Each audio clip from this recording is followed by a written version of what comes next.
Okey, Assalamualaikum. Seperti yang kita janjikan di AZ Legacy, pelepasan ikan untuk game kita 21 hari bulan 4 2025 dengan juara kita sebanyak RM25,000 dengan ranking sebanyak 110 ranking disediakan untuk anda. Okey, untuk makluman, hari ini adalah hari Jumaat 18 hari bulan 4 sesi pelepasan ikan kita. Okey, boleh dah kakak? Untuk makluman juga, pelepasan ikan kita di jambatan, tengok-tengok jambatan sebanyak 1 tan. Seperti yang kita janjikan, 1 tan. Nasib anda yang menentukan anda, rezeki anda yang menentukan anda. 25K milik siapa?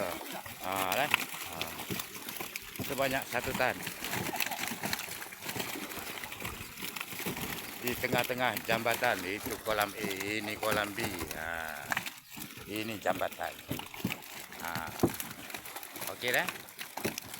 Pada hari Isnin malam Selasa dengan juara kita sebanyak RM25,000 dengan rankingnya 110 ataupun 110 ranking disediakan.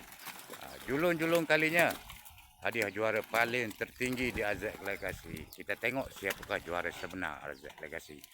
Okey.